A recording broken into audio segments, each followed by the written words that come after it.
Alright, I'm actually recording now. After all of that work, for like an hour and a half of me trying to figure out random shit, we got it working, kind of. We got it working the old-fashioned way. Yeah. Yeah. What the fuck is that noise? Oh, my window's open. I don't know what that is. I don't want to close my window. Ah, fuck it, we'll leave it. It's just a bin. It'll be fine. So, welcome to the You Talk to Do cast. Fuck. Yay! This is episode number... I'm looking on YouTube right now. I'm trying to find... Episode number 31! There we go. 31. 1st of 2017. Yes. Episode 31. First one of 2017. And by the end of 2017, considering how often I record the podcast now, there will be 32 podcasts. Jesus. I really don't record them very much anymore. I don't know why. I just stopped doing it. Anyway, I am Lachlan, as always, because why do a podcast without me? And with us today is an old favourite of the podcast. Who are you? I don't know who I am, to be honest. Who are any of us, really? I used to do some stuff on Pathetic Industries, but I ended up moving into state. Yeah, you moved away. 4 months ago, and now I'm literally like 1,100 kilometers away. It made recording videos very difficult. Yes, it did. Hey, but podcasts are still a thing, and eventually I'll have a computer good enough to do, like, online games, probably. We'll try that. Yeah, that's the end goal. Yeah. But I don't know. I would say, given I have an ABN on the way, probably better off being known as M3 Gaming. M3 Gaming. And that's the newest channel that you're doing now. Because, like, when you left, you were still Blue Eyes Guy. Yeah, and then, it's just that I sort of had to cement myself into a name. So I can't really... If I'm getting an ABN, I can't really change that. you got to stick with it now. Yeah. There is a reason behind it. Everyone's, who the fuck is an M3? Is it like a gun? It's not. On your mouse, you've got M1, 2, and 3. M3 is the middle button on your mouse wheel, and it also is the wheel that gives the biggest attack. Wait, there's a middle button on a mouse wheel? Yeah. If you click in your mouse wheel, it's a button.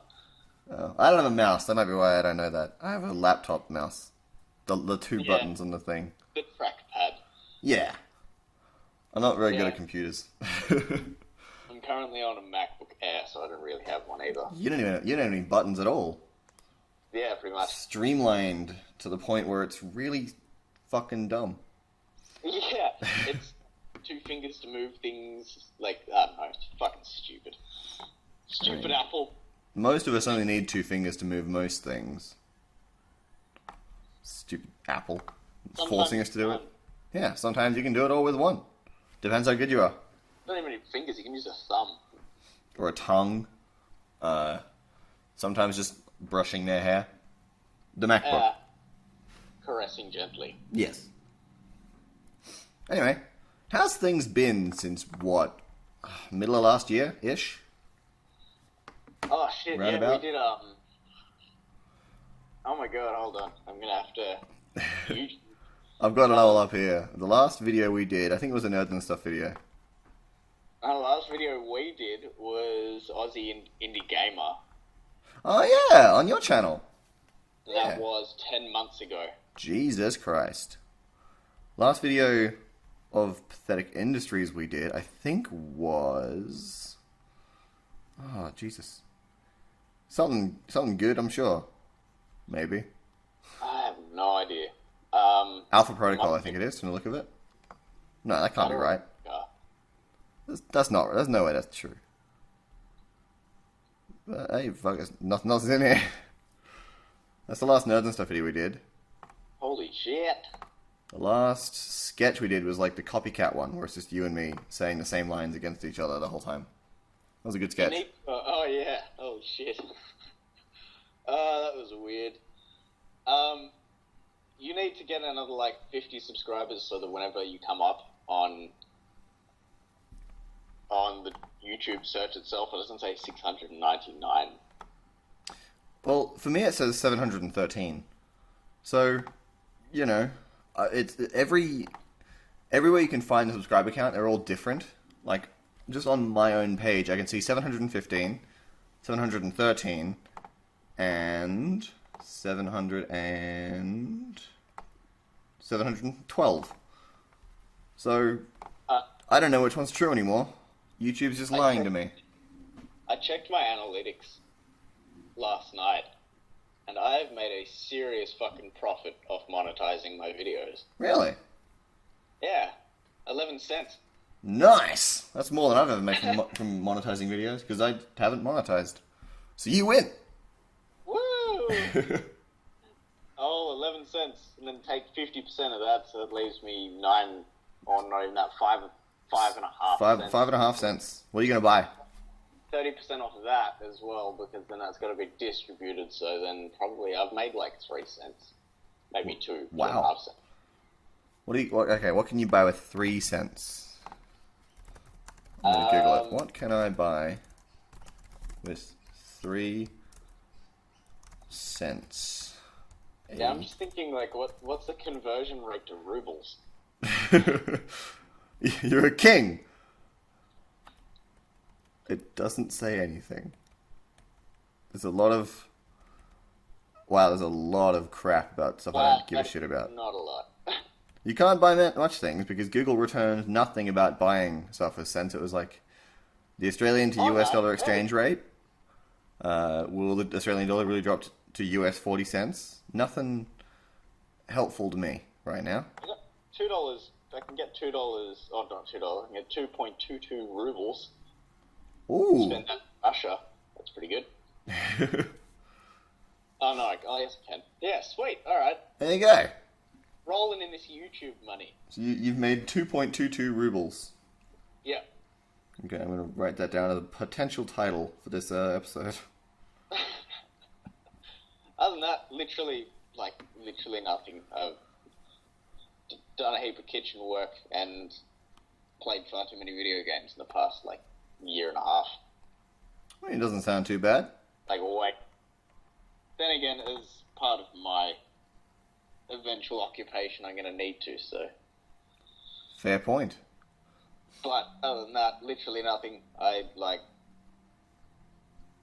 think the worst it's been for me was, how many hours do I think into that? I got a little game known as City Skylines. Yes. I remember you talking about it. A year and a bit ago, a year and a half ago. Okay. No, 2 years ago. There you go. 2 years ago. And I think last time I played it was about 2 weeks ago. And at that point, I think I'd sunk about 580 hours into it. Jesus. Yeah, kill me, please. I don't think I've put that much hours into any game. Not even my all-time favorite games. And we just got a PlayStation Slim. So, I ended up, but when I say just got it, was a week and a bit ago. But I was I'll go Grand Theft Auto with it. I don't know, I'm not going to complete it this time. That's fucking stupid. That's the 11th time. And so I did. Yeah, and according to the PlayStation Network, I've sunk into that story mode across 2 platforms, as in PlayStation 3 and 4. I've sunk 884 hours into the story mode and 930 into the online mode. I think that's too much. I'm not sure. I'm no expert with games, but I think that's just way too fucking much. And then there are people that are yeah, it's pretty fucking stupid. What a waste of time. And then they go back to their League of Legends or CSGO, and they're shut up, I've only done 2,800 hours. It's cool because it's competitive. League of Legends is great because the whole community just hates each other. We're all friends. It's a cesspit of hatred and sexual deviancy. But it's fucking sick. Oh, it's the coolest. God, I hate League of Legends so much. And most MOBAs, actually. I I can kind of get the thought and the lust behind wanting to master something like that, but like it'd be cool if it was if you had all of those characters and it was like a single player game and there was like a density to it and there was a level design to it and there was a reason behind it. So League of Legends would be cool if it was Overwatch? Basically? Yeah. Yeah, pretty much. Okay, No, I mean, actually, I agree. I haven't even touched is Overwatch. I haven't touched any Overwatch either. I don't care about only online games because my internet where I live now is just kind of shitty. Where are you at the moment, without giving it away? So I moved out of my previous place with all the roommates, and now I'm living at like a studio apartment-y deal at my dad's place. Oh, okay, cool. And it's all on the same Wi-Fi network. And I'm just far enough away where it's kind of shitty. Like, it's not bad, it's not good, it's just noticeably worse than everywhere else in the entire area, like on the property. The worst thing is we're in Wollongong, and Wollongong got okayed for the NBN, and heaps of people around us were getting it installed, and this probably makes no fucking sense to anyone, but their up and down was 60 and 40, which is just, like, mind-blowing. I have no idea if that's good or bad. 60 megabytes uploads, 40 megabytes download, which, comparatively, the internet we had in Curtin was 9 megabytes, 9 megabytes upload and 600 kilobytes download. Whoa. So yeah. it's better, objectively. It's much a better. It's a bit. It's more set. It's good enough to stream. So nice. that we had the opportunity to stay in Wollongong, but some things popped up, and now we're up here using a wireless sort of broadband dongle thing, which in itself isn't bad. It's 20 megabytes upload and like 1 megabyte download. That's pretty good. Like, it's better than what you had, but it's just not as good as what you could have had. It makes me just like, we could have had that, like, I just want to, And we've recorded the death of Stephen. The end. No more. It's official, he's dead. I may have run away. Oh, he's back. Yeah. No, so that was like, I had to transition through different varying levels of internet. Like, my parents literally to this day still haven't ever had any sort of broadband installed, ever. Oh. And when we got here, they were like, so we've got a dongle with internet, and I was like, okay, yeah, what's its download? And they were like, oh, we get 5 gigabytes a month. And I was like, 5 gigabytes a month? You have to buffer your porn. What? Like, Jesus. That should be enough for you guys. No. Probably go through 5 gigabytes a day. I miss the days of non-buffering porn. Yeah. It's like I've gone like 10 years backwards. I still remember having dial-up. That was fucking painful. No noise is more of a turn off than... I'm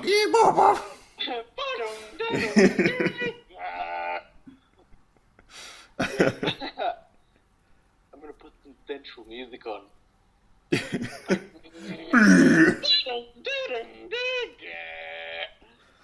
Oh. That gets you hard, baby. Hold on, it's really good. It's got a buffer, hold on.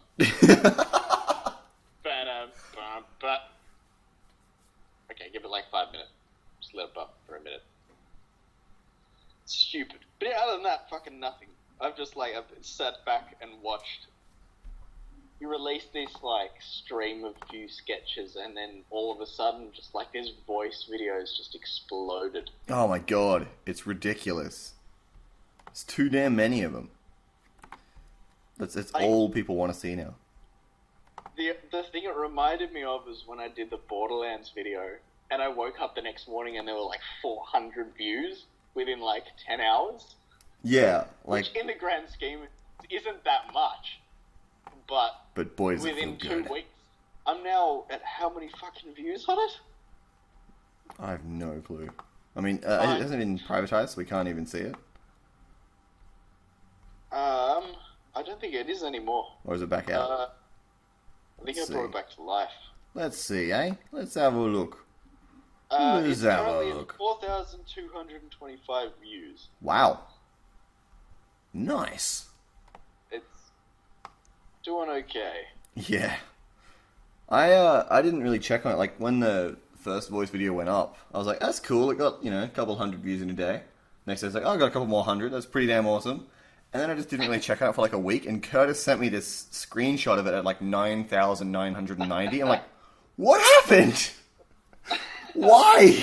It's the most satisfying feeling ever, It's- but like, I can't imagine doing that for a living purely just because of the stress. Yeah, there's a level of like, this is friggin' cool, but there's also a level of like, now I'm under pressure to just do that good every time. I can't make a Yeah. shit voice video ever again. That's why I like this sort of reboot idea. Is that, like, the thumbnail and the editing style I put into this new Rainbow Six video is so far beyond different to everything else I've done. That was a good video too. I enjoyed that video. It's really fast paced. It needs some work. Like, I got to figure out some more audio levels. I think. But it was fast paced, and I like that. Yeah, no, you don't ever get a chance to get bored in that video because I found it when I was watching it. It just kind of ended. I wasn't sure. I didn't know. Like, I saw it was 8 minutes long. I watched the whole thing. I was like, oh, it's over. That was 8 whole minutes. Jesus Christ! It just went so quickly because you're so invested the whole time. That's why I enjoy that editing style, and I think that's why I prefer to watch people like, say, some of the Funhouse stuff, like Demo Disc, for example. That's shit. I love watching Nerdcube. He's a big favorite of mine. Hutch, C-Nanners, Jiggly Panda, just like dudes that edit really fast. Vanos is like the pinnacle of editing on YouTube. Just second to none, best. He is pretty good. Seen. In terms of that style, anyway, I mean, I also watch people like cartoons who don't edit at all. Yeah. Yeah, I feel like that's probably like the next way to go, is to test that water and see if doing fast-paced editing doesn't so much draw in a crowd, but it draws attention. Because I could give a shit about subscribers in a vague sense of the word, but for me it's more about, especially this year, which is weird to say. For me, it's more about expanding and making connections. Like, my Uncle Richard he lives in Melbourne, he knows way too many fucking people. That's good. Like, he went to PAX. Dude's 40-something. Like, he went to PAX. It's like, he knows people. He used to be a cartoonist professionally. He runs his own business. He does his own advertising. It's like, he just knows people, like way too many people. He was meant to do a business venture with some people, but then they ended up declining it, and he said, well, I'll do this just because you took the time. And it turns out her husband or her brother or something is the captain for the ship that goes between Melbourne, Tasmania. Oh. Just the spirit of Tasmania. So he makes connections, and I feel like that's probably like the best goal. And doing this kind of editing on this platform seems to be a way to grab people, because like you said, it was just instant. Yeah, it brings you in. It started, and then all of a sudden it finished, and you're like, I swear there was more footage than that. There was like an hour and a half of footage. I mean, yeah, those games alone take like half an hour each, don't they? Yeah, depending how slow you have to be and how many times you die doing the same fucking break into that stupid bathroom. Yeah, it was the same. Like, it was the same. But everyone edits different, so. Yeah, like even with my nerds and stuff editing, it depends what mood I'm in. It depends on how fast the video ends up being, or like how excited we are during the video. Like, we made one for the Asylum level in Thief, which is one of my favorite ones we've made so far. And, like, I made it longer on purpose because the whole point of that level is just to be suspenseful and dragging. Like, it's scary, but nothing necessarily really scary happens. Like, I think there's like one real jump scare, and the rest of it is all just tension. So to bring that across to the audience, you just got to make the video longer to build up the tension, while all the players are sneaking around corners and stuff, being super afraid. I think the best thing I did in that entire video had nothing to do with the actual game itself. It was that bird that just disappeared. Oh yeah, it's the ghost bird. That got me. That cracked me up. That was freaking good. I just, like, it had nothing to do with anything. I went up onto the roof and I was like, oh, sweet. I wonder if I can shoot that bird. And then it disappeared. Oh, okay. Just gone forever.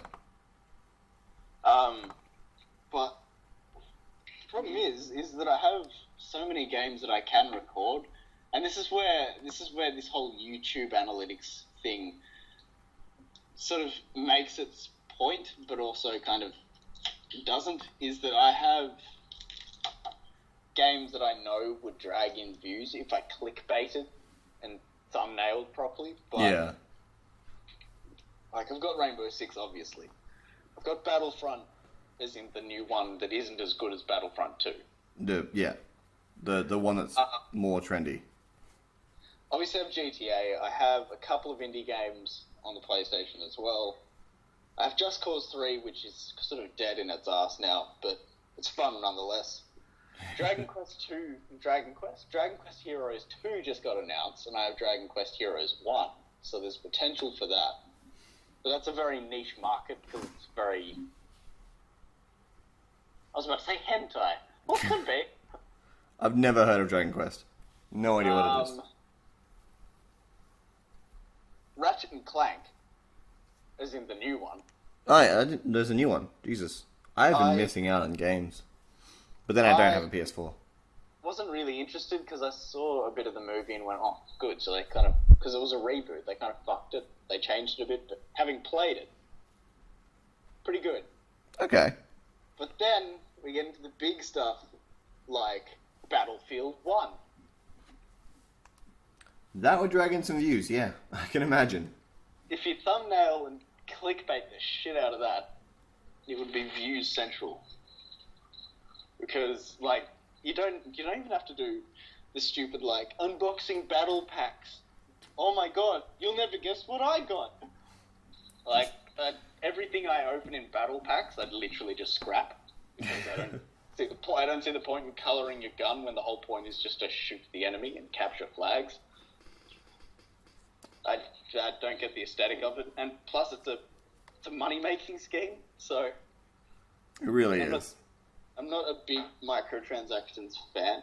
I have succumbed to the power of the microtransaction before.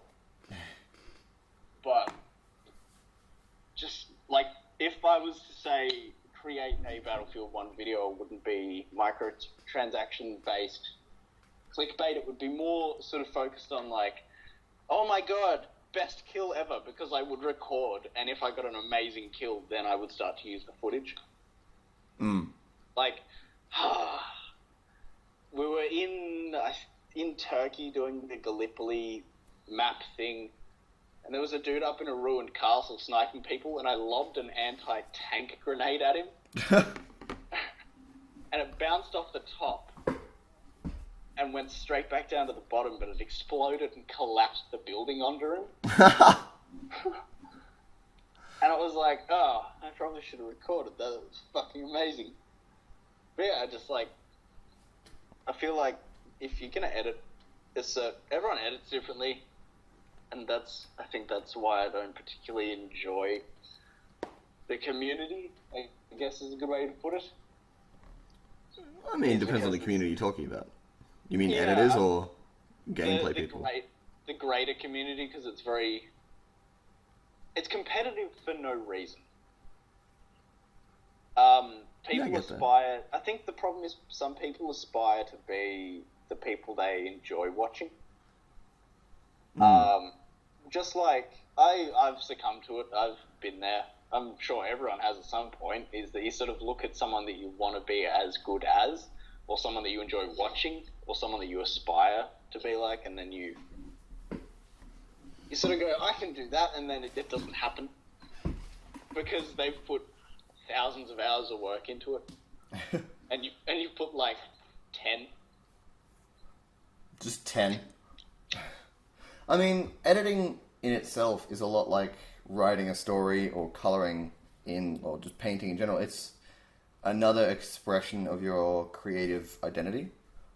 So I think people see, like, Funhouse's editing, for example, which has like 6 different editors with 6 different creative identities, and they go, I can do that, and they try and mesh them all into one and try and copy this person instead of making their own, like, finding their own creative identity again. I say creative identity a lot, but it makes sense. It's a good collection of words. Yeah, I think... I like the fact that you personally don't seek out PNGs and JPEGs and like smash them together in a thumbnail and try to be overly creative with them. I like the fact that sometimes, especially in the past, you just like left it and sort of chose the one on the editing screen itself. Yeah, just choose the dumbest looking one. That's unique. I had to do that numerous times on my channel, but like if I scroll through, comparing my thumbnail yesterday to say the world's biggest wanker video, or the Nerdcube location, or the Battle of Jakku, like they're obviously thumbnails. They're obviously they're very made. thumbnaily thumbnails. Yeah, I'm looking at them right now. But then you go further back and you've got like the Whisper Challenge with Beatty and. Jesus, how far is that? Holy fuck, that's so far down. Like, there are some that I had to choose because it was like, I'm not... But there you go, the Terrible Gamers vlogs. Yeah. Like, there's a lot of... I don't know, I think there is some merit to making your own thumbnails and making them look really good. But I also think there is some... Like, there's also a lot of fun in just picking whichever one's funniest. Like with on my channel, for example, you can see like the supercut, the best of different people. Those I think need to have those dumb thumbnails that just mash together photos, because it is just it's exactly what that video is, just like mashed together clips of that person. Or like the for the longest time, and correct me if I'm wrong, I thought the top 10 lists of all time thing. Yeah. I thought that was a thumbnail that you made. No. That's just a screenshot. That's just a screenshot from the video. But then that is like a chosen screenshot. Like I went through the video, watched it, and picked that specific spot to take a photo of. Or your green screen test, you just look so disappointed. And it makes me want to watch it over. I've watched that video 8 times. Oh my god, that was literally exactly what... It wasn't even like a planned video, I just had to test the green screen. I was like, I may as well put this up. It's pretty funny. But then you've got your impressions read from Pornhub, comments 3. That's obviously a thumbnail. It's just like, it's the most clickbaity thumbnail ever, and it fucking worked. Yeah. See, that's why there's weirdly some merit to it. Like, you see, like, impressions read Pornhub comments 1 and 2, they're not as clickbaity. Like, one of them, literally, like, the girl in number 2 is a porn star. I googled, like, safe for work porn, friggin' stock image. And that came up, and the blurred bit is just like, there's a cactus in the photo or something. But as I was editing it, I looked at the photo. That girl's a porn star, more recognizable than the one from number 3, because I have no idea who that one is. I'm sure someone does, if it's a real porn star or if it's just some random person poor enough to be in a safe for work porn.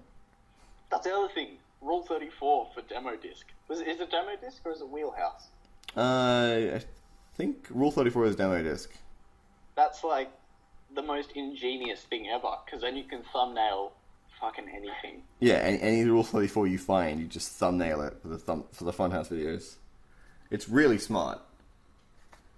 But then again, they have a large franchise behind them and a large network behind them that would be able to source the things they need to actually create such a video.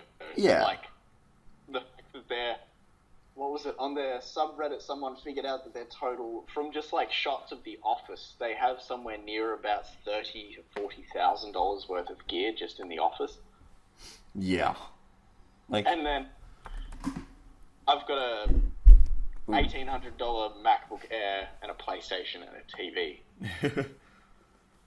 So, I mean, they're a company though, whereas you're an individual. I mean, I guess you've got an ABN now. It's like you are technically a company, but like they have like a lot of people. I was trying to find a decent paint job for a car in Rocket League because I would prefer my car to look okay if I'm playing online as opposed to stock. Because I've figured out that if you go in stock paint job, people almost treat you like a noob, which makes for good videos, but it's also kind of annoying, especially if you're just there for leisure. And I was like, okay, paint job for the blah blah blah car. And these videos had 10, 3, 5,000 views kind of thing, nothing major. Except for that one that was 200,000. But I clicked on, I was like, okay, so I'll go someone independent because surely they will know what they're talking about. And it was one of those ones where it's got that intro with the dubstep and the colourful lighting and the words spinning around, and I was like, oh shit, here we go. One of those stereotypes. Look at him and his 884 subscribers.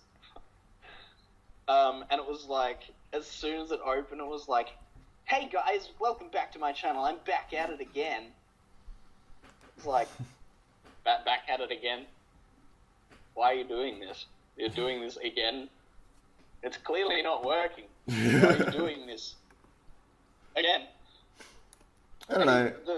There's something to be said for people that just want to follow their passion and they just enjoy making videos, and for the people that are watching. But I think, I don't know, it depends on... Because the intro seems very stereotype and, I guess for lack of a better word, cancerous to the YouTube community thing that everyone has a big problem with right now. Is that everyone is trying to be identical to the super famous people. But then this guy's saying he's back at it again. I don't know. Part of me's thinking maybe he just likes making videos, but at the same time, maybe he is just doing what the famous people do when they do say they're back at it again. But out of the, I don't know, maybe 20-something channels I'm subscribed to, not one of them does that.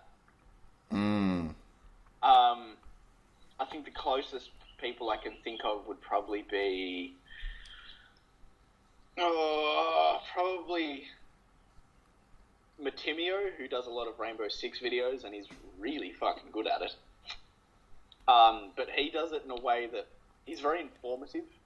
He does some funny clips, maybe once a week, but the rest of it's sort of it's informational, and that's why I subscribed to him, because I needed to know what I could put on certain guns to give myself an advantage, and it helped. But he does he thumbnails it and he speaks in a way that makes you kind of want to keep listening because it feels like you're going to miss something. Is it really fast? Yeah, it's information fed fast, but over a space of 5 minutes, and somehow he packs it all in. Wow. He does essentially a half-an-hour video in 5 minutes. That's pretty damn cool. There's a guy that I watched today, just trying to get, we're on Skype now doing this, but we're trying to do it with Discord before.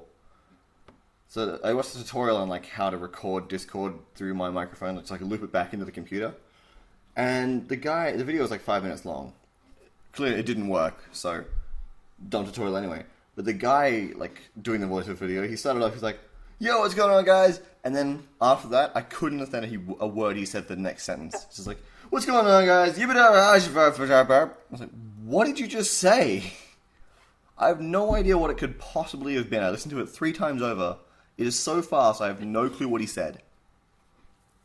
Then I have kind of been suckered in to another thing, which would be Star Wars HQ, because I am a substantially large Star Wars nerd. Join the club. Right. But these guys, like, click on channel. If I just go through their recent video list, these dudes are sponsored by Star Wars. Cool.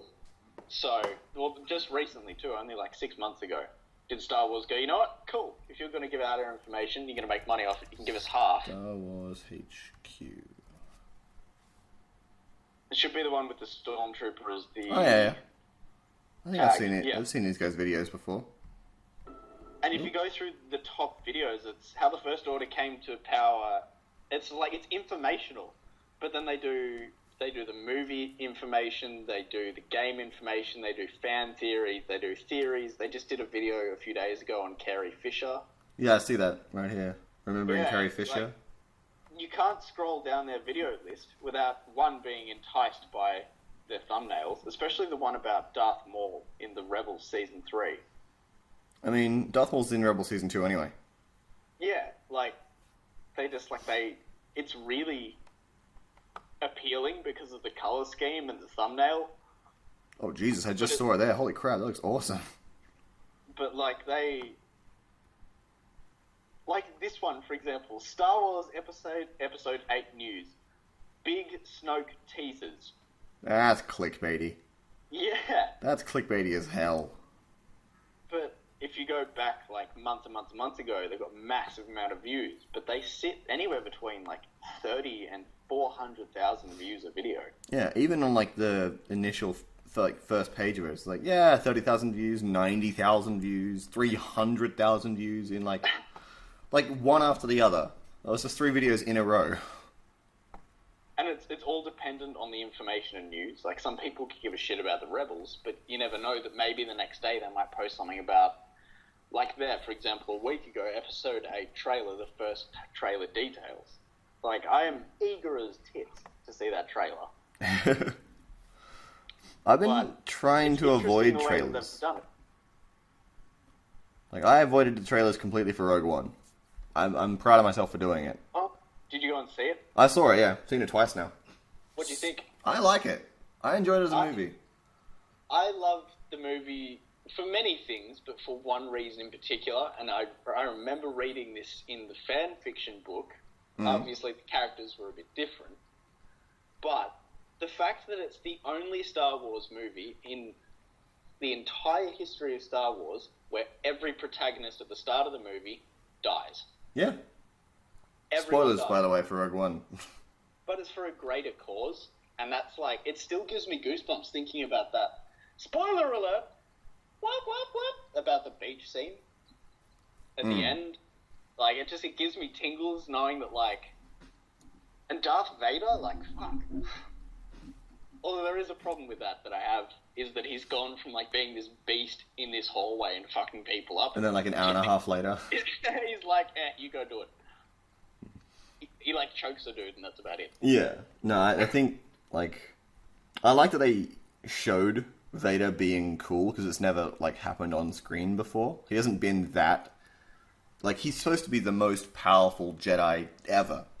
And I think it showed. And they finally show that when he's Darth Vader. But I like that it's not because he's spinning his lightsaber everywhere and force pushing people everywhere. He walks like he's walking to the shops. Yeah, and he just mows him down as he does it.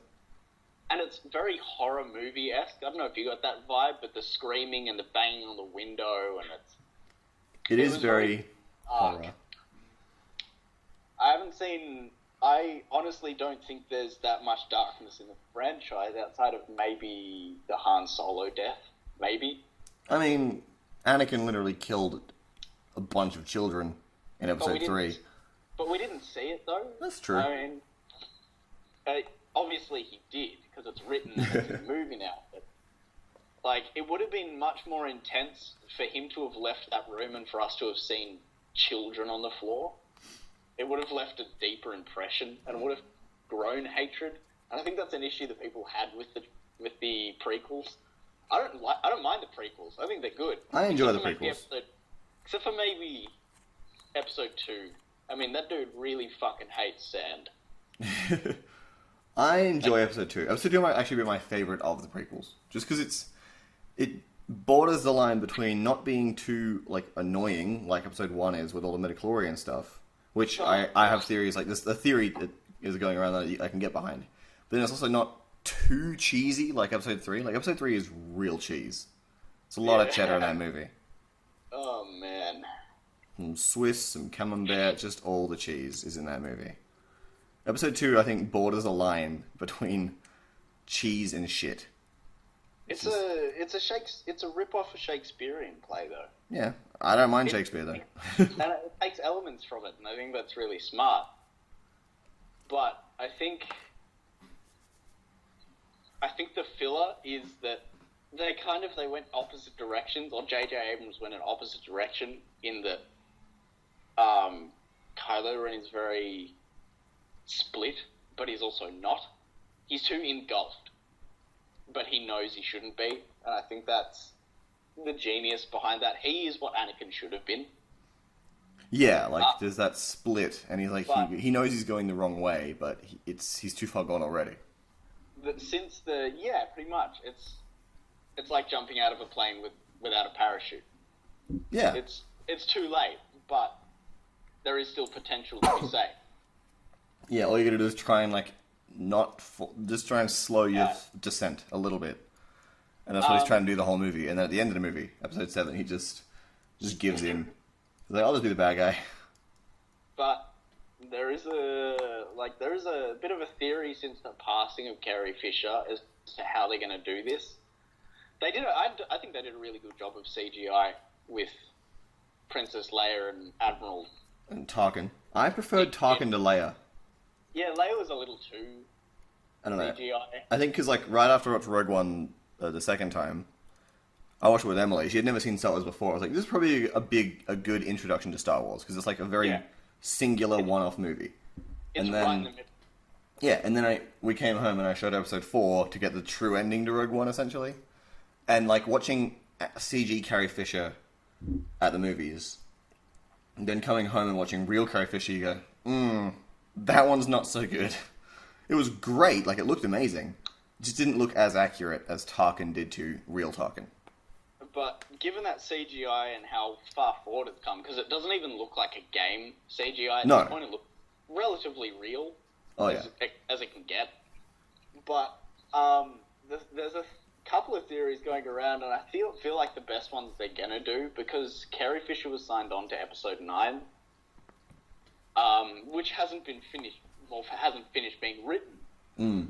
But one thing that I do enjoy the thought of is that Leia dies the same way that her mother did, but through her son. Is that I don't think Skywalker's in episode 9 either. I feel like he's going to be taking on the same role that Alec Guinness did. I feel like this theory is that Kylo Ren and Rey, obviously, and everyone sort of meets up in this big, gigantic battle. Very episode 5-like, but whatever. Doesn't matter. It's still good. They have this big battle, and during this time, Leia finally turns up on her ship, and Kylo Ren notices her, and Luke notices him noticing her, and Kylo Ren runs for her, and Luke gets in the way, and they have a couple of clashes of lightsabers, and Luke sort of essentially says, you know, the Force is strong with you, and Kylo Ren obviously kills him, and she collapses, and they run away, and Rey beats off. Rey obviously beats Kylo Ren again, and the armies disperse, and they're back at the camp, and it's very sad, eerie, orchestral music, and Leia dies from trauma. She lost the will to live? Mother did. Yeah, she lost the will to live. Because her son is gone, her husband's gone, and now her brother is gone, so all hope is lost. And Kylo Ren is the reason, just like her father was the reason her mother died. I like that theory that they connect the two Universal movies together. That'd be cool. Like that, and that gives a reason to sort of send Carrie Fisher off in a better way, as opposed to, like, episode 9, they're like, where's Admiral Leia? Oh, she's taking a poop, she'll be right out. Yeah, she's in the Bahamas. Space Bahamas. The nicest place in all the galaxy. Yeah. Sounds like a fucking pawn shop. I don't think they'd kill Carrie Fisher. Well, I don't think they'd kill Leia in 9, just because, I don't know, it'd be like too close to home for a lot of massive Star Wars fans. I think what they might do is do what they did with Tarkin and Leia in Rogue One and just CG them. Like, just, like they do with Paul Walker in Fast and Furious, like mid-shooting. So I feel like that's, I don't know, less traumatic for everyone than just killing her off. Well, the problem with that theory is that it's based in Episode 8, which is finished filming. That's true. So that's probably not what happens. They're going to have to CGI her into Episode 9, but how they do it is beyond me. Yeah, like, she can't be too active. But then again, like, they were all getting up there. They couldn't really be too active anyway. Like, Harrison Ford basically said, hey, I don't want to do this anymore. That's why they killed him off. They gave him a good reason to quit. Yeah. Because it gave reason to hate the First Order. I remember I was there with Beatty and Monge and Dom on the launch night at midnight for Episode 7. And I remember everyone's like, oh my god, this is crazy, this is a sick movie. Like, first time seeing it vibes. And then because it was one of those crowds, because it's a midnight launch where, like, when the Millennium Falcon turned up, the crowd cheered. Yeah. When Leia turned up, the crowd cheered. But when he died, because literally no one saw it coming. Yeah. Everyone thought he was going to, like, Kylo Ren was going to come with him. But when he got stabbed, the whole crowd was like, oh, boo! Yeah, like... And there was a chick up the back that started crying, and it was like... Everyone went in being like, wow, Kylo Ren's a fucking beast. Like, he's literally the only Sith in Star Wars movie history or episodic history that has ever stopped a bolter blast. Ever. Well, it was held one in place. They just stopped it, technically. By all technicalities, he's the strongest Sith. Yeah. Because no one's done it before. But, like, the fact that he went from being the most loved character in that movie to instantly being the most hated villain in Star Wars history. That's a pretty good way out for Harrison Ford, being like, yep, I've just created the most evil person in that franchise just by letting him kill me. Yeah. It's perfect. It works out really well. But anyway, that's on a really big sidetrack. That's why I enjoy that kind of channel, is because it gives you like this offside insight for like... I feel that's what I'm talking about. That gives you like an insight, like it lets you sort of question what's going to happen. Like no one knew Kylo Ren was going to be their child. Yeah. Genuinely was going to be Luke's child. I had no idea who it was going to be. Like, there was all those theories floating around, but then I like what they did with it. They used like the source material in a way that is refreshing. Yeah, we didn't get Luke's child. We got Leia and Han's child, and it's just, I don't know, I like the fact that I got all of my information from that channel for the whole lead up to that movie. And not once did they say this is what's going to happen. They were like, this is potential, this is what the fans are theorizing. Like, this is speculation. Like, God knows that the Episode 8 trailer is going to be really, really, really scattered. Oh, yeah, absolutely. Because it kicks off from where we left, so they can't exactly be like, Rey gets a lightsaber. They can't really not show Luke in the trailer either. Like, we know he's in the movie. Yeah, we know for a fact. You can't help that. Speaking of Luke, but not Luke at all, wasn't Mark Hamill in The Flash playing a sort of Joker-type character? The Flash TV show? Yeah, he played like the Jester or something. I really hope that's true now. Let's find out. I can Google this now, it's killing. IMDb. Mark. Well, while we look it up, do you want to do the hard-hitting question of the podcast? Yes, absolutely. I feel like first podcast of 2016, and knowing our YouTube-ness, what is your goal for YouTube in the coming year in 2016? And like December 2016, what will have happened to M3 games? Fuck it, I can't pronounce the current title. Merkin or whatever. Oh, Merkin? Yeah. Think about what a Merkin is, by the way. I know what a Merkin is. Yeah, there's a reason for that. My end goal for the end of 2017 is, on YouTube specifically, for me, this year is more about making connections and sort of spreading the word, yo. More about, I want to test the water, see if the editing style and presenting my company to be, in that sense, is going to draw in a community, because the community I'm making isn't the company isn't a YouTube company. Yeah. It's a informational sort of game-based community company. It's not like, eventually I want to start making games, but obviously I'm not going to do that alone. I mean, not even NerdCube does it alone. He's got a team of like 8 people. Yeah, like barely anyone has ever done it alone and made something really good. I think what was it? Stardew Valley, I think, is the only one that's been made alone and been like massively famous. Yeah, like even Minecraft was 2 people. Like, it's the end goal is to essentially spread the word, which I'm sure is doable. But you can't go anywhere in this business, as in the gaming and information entertainment business. Just in the media business in general.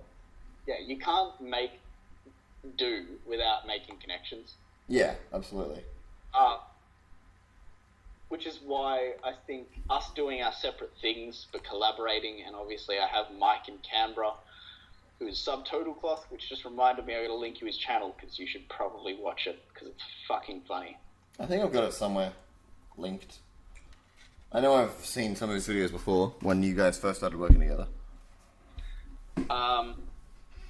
But the end goal is to network, and I'm hoping by the end of 2018 is that things will have escalated to the point where I could be making money off my own business. Oh, okay. As much as I enjoy working in kitchens and doing that kind of work, I'm very much like my grandfather. I'm a very free-spirited, independent person. I would prefer to be able to employ someone as opposed to being employed. Yeah, I get that. Because I've been in this situation where, in multiple times, where you're making money, but you're not making do. Like, if that makes any sense. I get it. Yeah, I get you. Because our generation is going to be the generation where, like, even The Rock was questioned whether he would run for president. And he very under the breath said, yeah, absolutely. So, our generation is going to be the one that backs that generation up, because they're going to be off making their own money. And then you've got all of this generation that are YouTubers and media outlets, like, obviously Rooster Teeth, and they're baby companies like Funhouse, blah, blah, blah.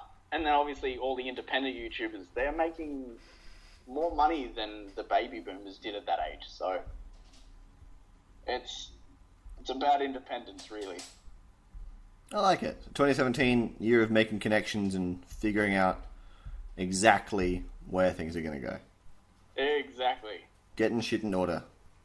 Also, Mark Hamill was in The Flash. He played a guy called the Trickster. So, just kind of reinforces like The Flash is one of the dumbest superheroes ever. Yeah. The Trickster. Woo. The Trickster. It doesn't make sense to me. Instead of ha-ha, it's like he. Yeah, that's the only difference. He's got blue hair instead of green. That's stupid. So yeah, that's good. I think that's a good goal for 2017. For me, my 2017 will mostly be about like bucket listing, at least for YouTube in general. Like my filmmaking stuff. Enough people died in 2016. I feel like 2017 life might just be like there'll be no limits. People will just be like dropping dead left and right. Maybe enough celebrities died last year. This year, anyone's on the table. So I say do everything you can before you die, because it might happen this year. Everyone might die this year. That's an everything. That's an every person, every day thing, though. That's the best point ever. Is that like you can sit at home and sort of wallow in self-pity and hope that something good happens, or you can sort of have the balls and go, you know what? I'm actually going to try and make money off this, because, you know what? Fuck it. You never know. Like, you just don't know. Like, it's happened to, in terms of YouTube, it's happened to so many people. Like, you look at Vanos and Minilad and all those guys that play together, they were nobodies until someone struck a chord in 2011-12, and then they just exploded. Yeah, all of them together just brought each other up. Very much in a very different case to, say, Sark and Nanas and Hutch, where they worked at Machinima. They did their thing, but then they all decided to go independent. And then they further exploded. They were already on the table, whereas, like, it can literally just happen to anyone. Like, NerdCube is my favorite example, being my favorite YouTuber, is that he worked in an office that he fucking hated, doing something he didn't like, and went, you know what? I'm not going to work. I'm going to go home and I'm going to make videos and put them on the internet and try and make a living off it, because other people can. Why can't I? And now he's making, in his company, video games. They have massive connections. He's sponsored by Square Enix. He's famous for his funny fast kart simulation videos. He's a very smart person. He's just generally across the board a very smart YouTuber, but he's also very well grounded and knows, and has said this on numerous occasions across the years, that he knows that at any minute it could just not work. Yeah, so he's made fair. the extension to be able to make video games for a living. Yeah, he's brought his influence into a new medium so that he can continue to be relevant, basically. Yeah, which is entirely key to this business, is being relevant. I mean, it's even, like, I can see it this year with my channel. Like, 6 months ago I had, 150 subscribers. Now I've got 715. I'm incredibly grateful for everything, but at the same time, at any point, I could just decide to stop making voice videos, or people could just decide to stop watching them, and I'm stuck there again. Like, I was stuck at 150 for years. Yeah. You gotta keep doing more and more, more things to keep it fresh. So yeah, 2017, a year of YOLO, so that I can just do everything I want to get done. Make some web series, make some more voice videos, do a bunch more sketches that are way more high production. Just do everything, just in case this is the year we all die. Yeah, pretty much. Like, you don't know, which is something I've, over the past 5 years, had to deal with. But I think that last year, as in 2016 last year, which is fucking weird, so many people, so many famous people died. I feel like that's the driving force for this year. I've seen so many photos of, 2014, 2015, we don't speak of this year, 2017, 2018. I don't get not acknowledging it. Prince, George Michael, Leia, so many people died last year. The last person to die in 2016 was the guy who invented the Kinder Surprise. He died half an hour before New Year's. Oh. That is 2016 is just being petty at that point, really. He was 90-something years old. Jesus, that's awesome. Go that guy. Died in his sleep. He died with a good innings. It wasn't all of a sudden, so many other celebrities. The one person that I really hated not the fact that he died, but the way it was done on social media was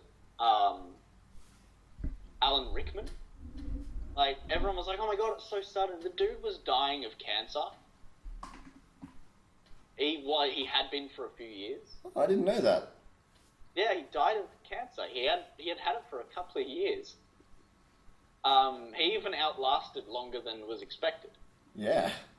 And everyone brought it on as this sudden, instant thing that was so horrible. It was really sad. But, like, comparatively, if as much as you shouldn't, you compare that to someone like Robin Williams. Where it is just sudden. It's a bit different. Yeah. Or, say, David Bowie, or Prince, or Carrie Fisher. Like, she had a heart attack on a plane and died a day later. Yeah. Like, that's instant. But I think it's the fact that hardly anyone knew about the Alan Rickman dying thing, and then he died. Yeah, like, it was a surprise to everyone that he died, but people might have been prepared for it if they actually kept up with him. That's the best driving force, I think, for this year, especially and going on, is, like, yes, it can happen any time, but, like, if you think about it, it's going to make it worse, and it will actually drag you down, which it did for me, and that's a big part of why I left Canberra and moved to Wollongong initially, is because I needed a change. I needed to get away from it, and that started this whole thing. Like, I didn't post a video for so long. About 6 months. Once again, after like 2 years, you were like, blah, blah, blah, you should do a video because it's good. And I was like, okay, yeah, that's good. So I record and good happen, yay.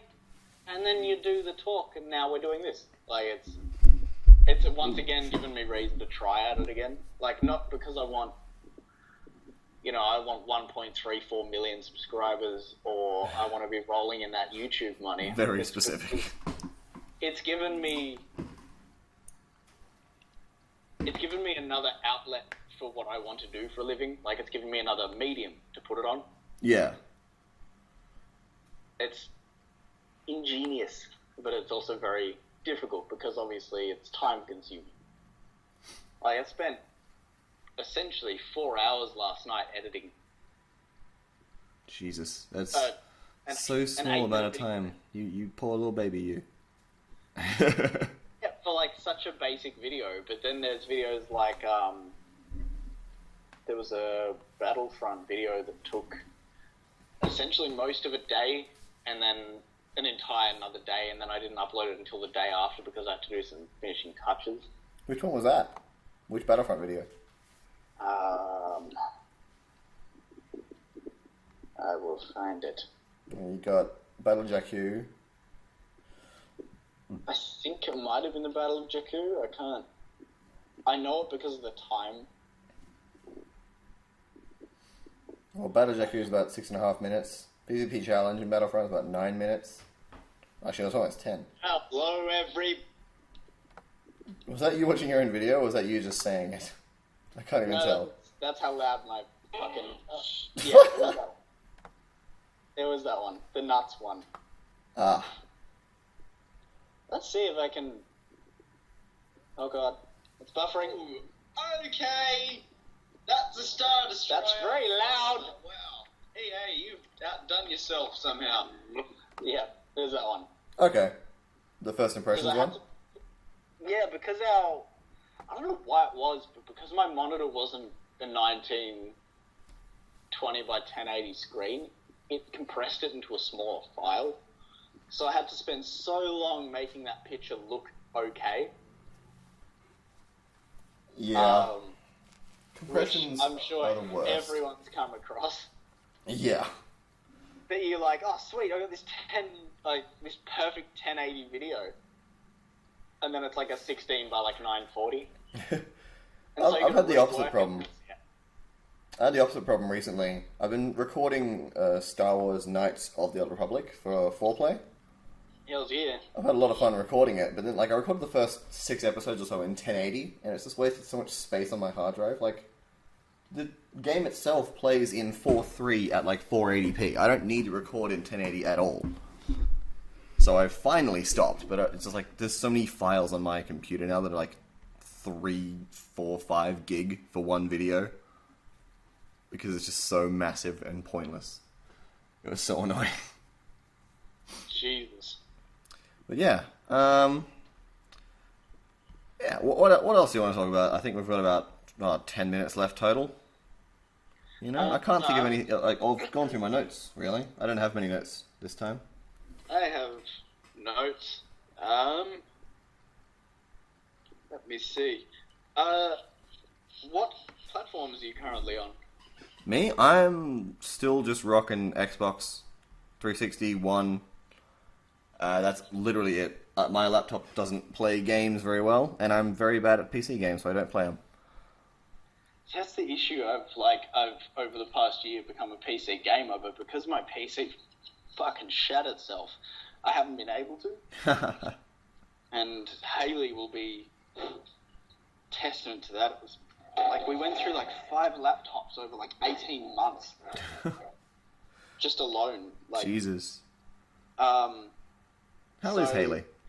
And then we had an Xbox One, but like it just wouldn't stop shitting itself. What are you doing to your consoles that make them keep destroying themselves? I probably the porn, but Yeah, that makes sense. I torrent a lot of porn. So I went back to PlayStation, and it's like I've never had an issue with them. PC, I can understand you need a bit of a beast these days. Like, I have a PC list, like things that I would require in a PC, and it's like a $3,000 build Yeah, just also, to be able like, to play PC games. and it's like by the time you finish building it, it's already outdated. Exactly. By the time I will have a proper sister board and motherboard, and then a good like 64 gigs of RAM, a 1080 or a Titan graphics card, and then obviously have your monitor and then your case, and then if you're going to get water cooling, there's always a chance it could bust. So you get fan cooling, but that doesn't do the right job, so it's got to be ventilated properly, and it's such a hassle. Or you could get a box that's like the size of a computer, like a laptop. Yeah. It's. And I mean, of course, then this year we're expecting the Scorpio. I have no idea what that is. I am so non-computer. I have no clue what that is.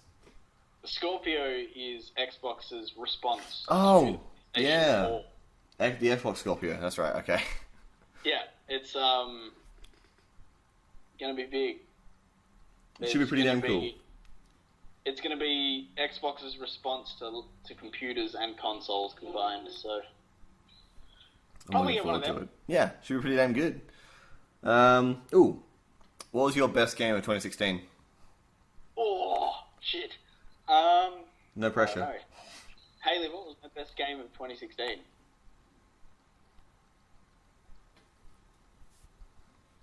Oh, I don't know. My best game of 2016 was probably the one I played the most of, or the one I enjoyed the most that came out that year. I mean, whichever one you say is the best one. Like, what do you count as your best game of 2016?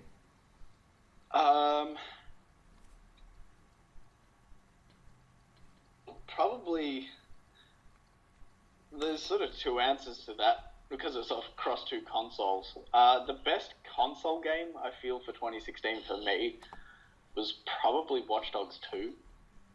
Interesting choice. I heard that was a bit of a flop. The last mission very much is I wouldn't say a disaster, but I wouldn't say it was the best work they've ever done. Physically and aesthetically, it's one of the best looking games ever. It's literally a full 180 from Watch Dogs 1. Oh, that's cool.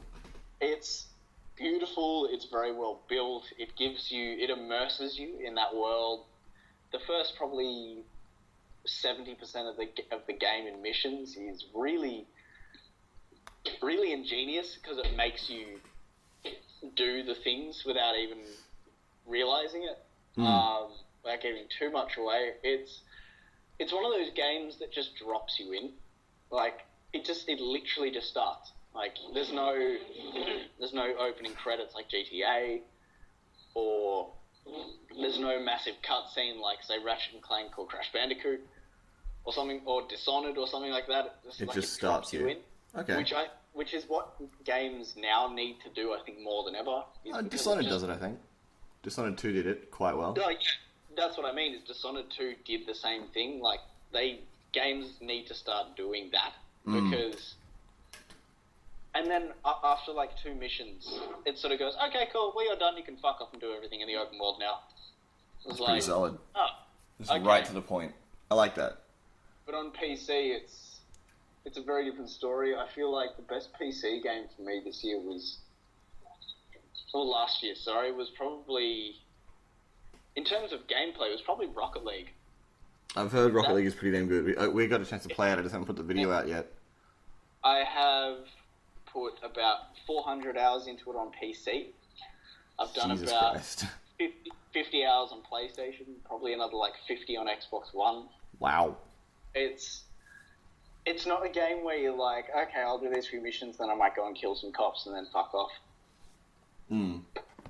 It's just like straight up like it's a sports game.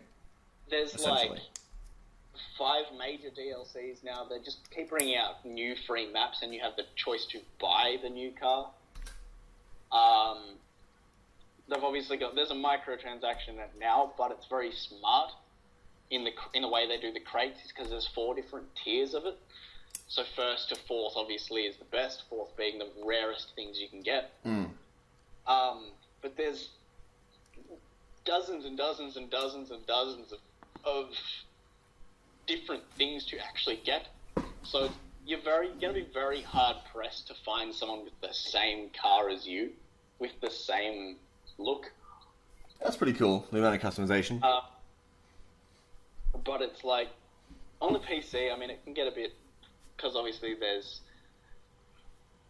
text chat, so you can literally talk to everyone just by typing. It can get a bit nasty, but the community is really solid. Like, when you finish a game, everyone says good game. When you get a goal, everyone says good shot, or nice shot, or good pass. Everyone's really good about it. And not only that, it won Indie Game of the Year in 2015 and 16, I think. Oh wow! Just because it's so easy. It's such a basic. It's literally remote control cars playing soccer. Yeah, like it's such a simple concept, and anyone can just get into it and play. But like there is a level of skill. It took me forever to finally get the whole point of the skill, and I'm not good at the game by any means. I can play it. I can get around and actually play in the online mode, and I can sort of keep up, but I'm not good, if that makes any sense. It's a very pessimistic, but also very narcissistically humble thing to say, but it's true. Like, I'm not great. I'm good, but I'm not great. But I think that comes down to the amount of hours I've played, and I think that's why it is probably the best game of 2016, is because it was big. And then it just kept getting bigger. Unlike, I mean, you compare it to GTA Online, who finally, after like 2 years, finally started releasing DLC that was interesting. Yeah, like they caught up to their own expectations. Oh shit, like, we almost have to end this soon. Like stunt races and the Tron bikes, and it's just like they've actually gone weird, which is what needed at the beginning. But yeah, that's definitely my game. What about you? My top game, I'm going to make this quick actually. I've only got a minute left. My top game is probably the DLC for The Witcher 3, the Blood and Wine DLC. Just because it's a great send-off to an amazing series. Like, I'm a huge fan of The Witcher. And that DLC was like just, I think, the best possible way to end it. Because like, there's no more Geralt Witcher games after this. Potentially no more Witcher games at all, but they haven't said that. So there's no more Geralt games. And just as a send-off to that character and that, you know, that story, it's just an incredible way to end it. Anyway, we have about 30 seconds, so plug yourself, and then we got to close it up because YouTube won't let me make any longer videos. Alright, cool. Well, Lachlan's going to put my link in the description. Yes. We'll be in contact, and we'll be networking. I'll network as much as I can. I'm Stephen from M3 Gaming, soon to be a proper business. Formerly of Nerds and Stuff. Yeah, Right. thank you for having me on your podcast. It was good talking again. Yeah, Later. bye.